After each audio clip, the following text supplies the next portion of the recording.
আসসালামু আলাইকুম, সবাইকে স্বাগতম। প্রিয় শিক্ষার্থী বন্ধুরা, আজকে আমি আইসিটি বিষয়ের পঞ্চম অধ্যায় সি প্রোগ্রামিং সম্পর্কিত এসএসসি টেস্ট পরীক্ষার কুমিল্লা ক্যাডেট কলেজে যে প্রশ্নটি এসেছিল ওই প্রশ্নটির সঠিক সমাধানের জন্য তোমাদের সাথে আছি আমি মোহাম্মদ সিরাজুল ইসলাম।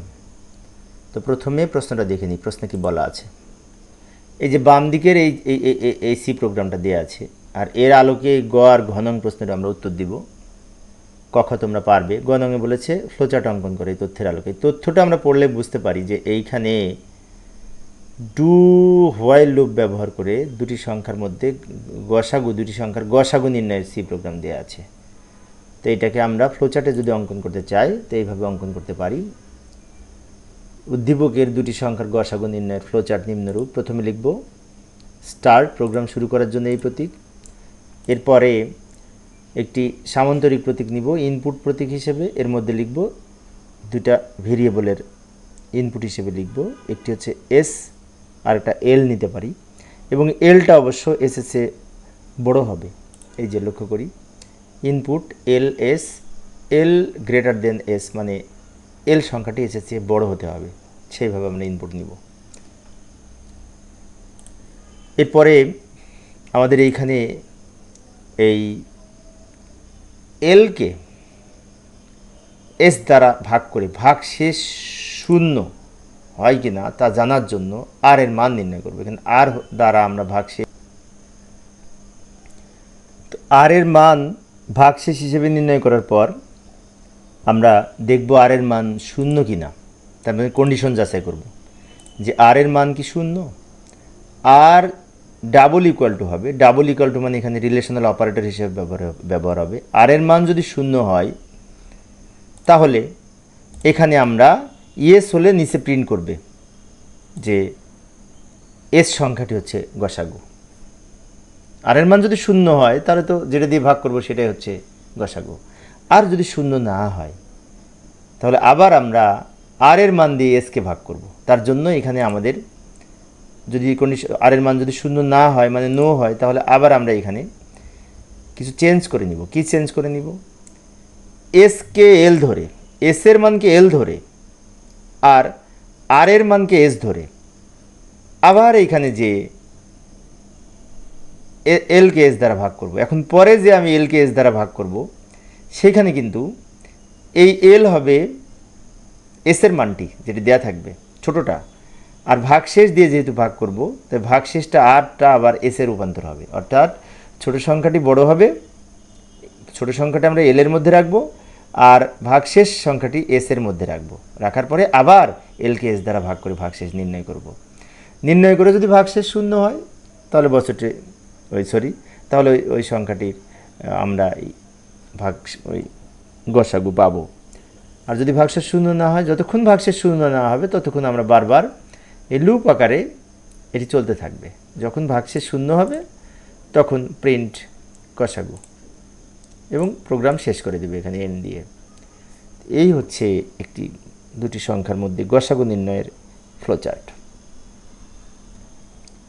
আবার আমরা উদ্দীপকে ফিরে যাব। উদ্দীপকের ঘতে কি বলেছিল? উদ্দীপকের ঘতে বলেছে ফর লুপ ব্যবহার করে সি প্রোগ্রাম লিখো, অর্থাৎ এই সমস্যাটির সমাধানের ডু হোয়াইল লুপ দেওয়া আছে, আমরা ফর লুপ ব্যবহার করে যদি লিখতে চাই তাহলে যে এইখানে এই প্রথম থেকে শুরু করে নিচের কিছু লাইন সেম হবে। তো আমরা এই দুইটা প্রিন্টএফে একসাথে লিখতে পারি, এভাবেও লিখতে পারি, আমরা একটু অন্যভাবে লিখতে পারি। আমি এর চেয়ে সহজভাবে লিখতেছি, লক্ষ্য করি প্রথম লাইন যা ছিল লিখলাম, পরের লাইন লিখলাম, এরপরে এই যে আইএনটি কিওয়ার্ড দিয়ে আমরা এখানে এল এবং এস লিখলাম, তাই না? এবং আর আমরা আর এর মানও নির্ণয় করব। তাহলে এল এস আর তিনটা আমরা এখানে ভেরিয়েবল লিখলাম। এল এর মান আমরা ইনপুট দিব, এস এর মান ইনপুট দিব, আর এর মান বের হবে। পরবর্তীতে এই ইউজারের কাছ থেকে এল এবং এস এর মান ইনপুট নেওয়ার জন্য আমরা এখানে লিখব ইন্টার টু নাম্বারস।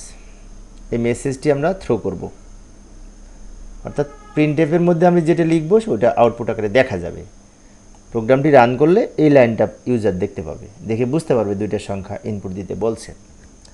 দুটো সংখ্যা ইনপুট দেওয়ার পরে দুটো সংখ্যা ইনপুট নিয়ে কিবোর্ডের মাধ্যমে ইনপুট নিয়ে প্রথমটি এল এবং পরেরটি এস এর মধ্যে সংরক্ষণের জন্য আমরা লিখব স্ক্যানে %d দুইবার লিখব, একবার এল এর জন্য একবার এস এর জন্য। তারপর লিখবে অ্যান্ড এল অ্যান্ড এস, অর্থাৎ প্রথমটি এল এর মধ্যে সংরক্ষণ করবে, দ্বিতীয়টি এস এর মধ্যে সংরক্ষণ করবে। এরপরে ফর লুপ ব্যবহার করব।